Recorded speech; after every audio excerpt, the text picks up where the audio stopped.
हूँ अभिषेक कुमार। इन्हें तो आप पहचानते होंगे, हाँ वहीं रिमोट वाले। खैर, आज के इस वीडियो में हम इनके फिल्मों के बारे में चर्चा करने नहीं आए हैं। सबसे पहले तो आप इस वीडियो को देखिए।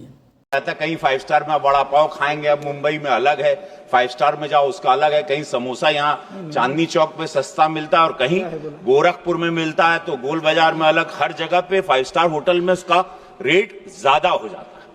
किसी भी ढाबे या होटल में किस वस्तु की मात्रा क्या होगी ये माननीकरण नहीं किया गया है। कहीं कटोरी भर छुट्टा में दे देला, कहूं बड़का मिलाला, कहीं छोटा समोसा मिलता है, कहीं बड़ा मिलता है। ये आज तक हमको भी समझ में नहीं आया।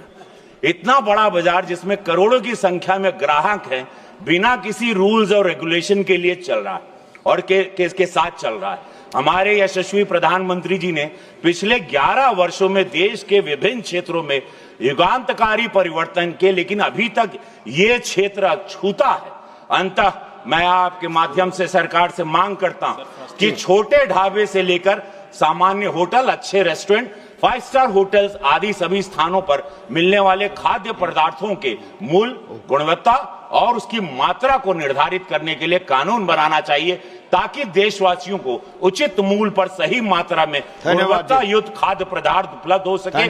किसी ढाबे में तड़का दाल 100 रुपए में, किसी में 120 रुपए में, किसी में 250, किसी 400। बस, धन्यवाद महोदय।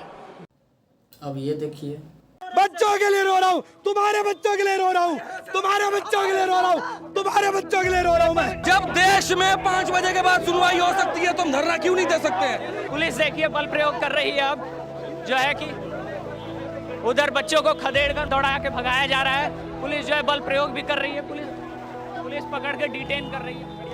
देख सकते हैं, बचाओ, गलत मारो, जितना मारोगे मारो। हमारे साथ में गलत हो रहा है। हमने क्या गलत किया है? बॉम्ब फोड़ा है कहीं पे, इसलिए हमें डिटेन किया। अभी जेल से छूट के आ रहा हूँ मैं। देखिए, दोनों चीज़ों को देख के लग रहा होगा कि ये वीडियो किसी एक देश का नहीं है। जिस देश में ऐसे प्रोटेस्ट होंगे, ऐसे हालात होंगे, उस देश के संसद में ऐसी बातें नहीं होंगी। इस हिसाब से तो किसी एक देश के वीडियो नहीं लग रहे हैं। लेकिन आप भी जानते हैं, हम भी जानते हैं, देश के लाखों छात्र सड़क पर हैं, उन पे लाठियाँ चार्ज हो रही है, टीचर्स के साथ बदसलूकी हो रहा है, उनके साथ दुर्व्यवहार हो रहा है। एक पुलिस वाले ने तो कैसी भाषा का इस्तेमाल किया है अपने सर के साथ, इसको तो अब कहना ही, मतलब इसको चर्चा करना, बार बार उसको हाईलाइट करना उनकी गरिमा को तौहीन कर रहा है। तो मैं उसको बार बार नहीं कहूँगा। लेकिन ये सब होने के बावजूद हमारे संसद में क्या चल रहा है? ये हमारे रवि किशन जी अभिनेता हैं, लेकिन अब सांसद हैं। अब देखिए इनका मुद्दा क्या है। मतलब क्या कहूँ, किसी लेजेंड ने सही कहा था कि देश चुनौतियों से नहीं, उनसे परेशान है। आप समझ रहे हैं किनसे? जिस देश में युवाओं के साथ ऐसा दुर्व्यवहार और उनके साथ मारपीट, बीपीएससी प्रोटेस्ट का तो आप देख ही रहे थे कि ठंडी में पानी फेंक कर उन पर लाठीचार्ज हो रही थी। और उस देश के संसद में ये सब डिस्कस हो रहा है। ये डिस्कस देखने के बाद हमको लग रहा है कि देखिएगा एक समय बाद ये 1 नेशन 1 समोसा का बात करेंगे।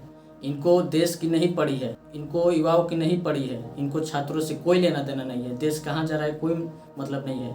इनको मतलब है कि समोसा का रेट क्या है। अरे भैया हो जा बड़े को समोसा देता, हैजा समोसा हथियो बाबा, ये ठीक नहीं खे, एक ही जैसा समोसा बनाई तो मजा आई। इनको ये सब चीज़ की पड़ी है। अब देखिए कि देश हमारा किधर जा रहा है और इनको शर्म भी नहीं आती, ऐसे बेतुके बयान दे रहे हैं। ये नहीं देख रहे होंगे क्या कि देश में क्या हो रहा है? ये भी तो दिल्ली में होंगे, अभी मानसून सेशन चल रहा है। लेकिन नहीं, इनको बेतुका बयान देना है।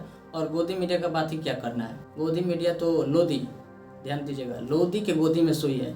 मैं किसी और का नाम नहीं ले रहा हूँ, लोधी के गोदी में सोई है। उसका तो बातें छोड़ो, उसको केवल बस चाटुकर्ता करना है। छात्र जिस पे लाठियाँ चार्ज हो रही हैं, ऐसा नहीं है कि वो दंगा भड़काने गए हैं, वो अपना हक मांगने गए हैं। इस प्रोटेस्ट का मेन उद्देश्य यही है कि जो एसएससी में धांधली हो रही है, आप देख रहे होंगे कि एसएससी का जो एक सेंटर है, सेंटर कुछ और दिखा रहा है, कुछ समय बाद सेंटर पे पहुंचने पे फिर ऑनलाइन देखने पे सेंटर चेंज हो जा रहा है। ये धांधली नहीं तो क्या है? कहाँ कहाँ सेंटर मिल जा रहा है। ऐसे पेपर बार बार लीक हो रहे हैं। केवल एक ही एग्जाम की बात नहीं है, केवल एसएससी की बात नहीं है, रेलवे, बिहार पुलिस, सबका। मैं किसका नाम गिनाऊँ? मैं सभी का नाम ले लूँगा तो उल्टे मेरे पे केस कर देंगे ये लोग। और हमारे देश के शिक्षा मंत्री कहते हैं कि कहाँ लीक हो रहा है भाई, कहाँ लीक हो रहा है, आप एक बार भी दिखा दीजिए। अब कौन शिक्षा मंत्री उनको बना दिया ये तो भगवान जाने। खैर, इसमें सरकार की कोई गलती नहीं है, गलती हमारी है कि हम ऐसे लोगों को चुनकर अपने प्रतिनिधि के रूप में भेज रहे हैं। इन छात्रों ने क्या क्या नहीं किया।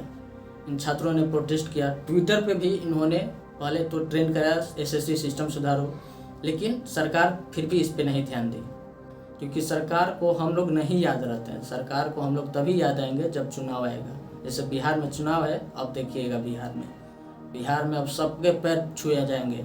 मैं देखता हूँ मतलब बहुत बड़े बड़े लोग आकर छोटे छोटे बच्चों का पैर छूते हैं। मतलब 5 साल गायब रहेंगे, आप पैर छूंगे, भाई तंदे दिया कृपा करिए, हमारे पे ध्यान दिया, तहार बेटा है नहीं। वही बेटा 5 साल पूछ नहीं रहा है और अपने आप को बेटा बताते हैं।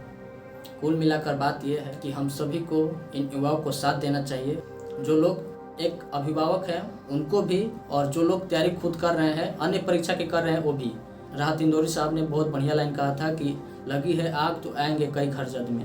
यहाँ पे सिर्फ मेरा मकान नहीं है। ऐसा नहीं है कि आपको ये सोचना है कि ये एसएससी की बात है, हम नहीं देंगे, हम किसी और चीज़ का तैयारी करते हैं। आप इन छात्रों का साथ दीजिए, अभिभावक लोग भी इसका साथ दीजिए। आपके बच्चे के साथ ऐसा अन्याय हो रहा है, आपको इनके समर्थन में आना होगा। इतना ही कहूँगा कि हम सभी टीचर्स के साथ हैं और ये वीडियो केवल वीडियो नहीं है, एक आवाज़ है उन सभी युवाओं के लिए, उन सभी छात्रों के लिए, उन सभी टीचरों के लिए जो हमारे लिए लड़ रहे हैं, उन सभी लोगों के लिए जो हमारे लिए लड़ रहे हैं। और मेरे जैसे लाखों छात्रों की तरफ से सरकार से सवाल है कि कब तक ऐसा होगा, कब तक? कुछ तो कीजिए महाराज, आप हमारे जनप्रतिनिधि हैं, आप हमारे नेता हैं, कुछ तो कीजिए। इस वीडियो को लोगों के साथ शेयर कीजिए, लोगों के पास पहुंचाइए, ताकि सभी लोग जान सके कि असल में उनके देश में हो क्या रहा है, और सरकार को भी पता चले, हमारा दर्द समझे। हम सभी एक साथ हैं, हमारे लिए जो भी लड़ रहे हैं हम उनका साथ देंगे, हम झुकेंगे नहीं। एसएससी सिस्टम सुधारो। जय हिंद।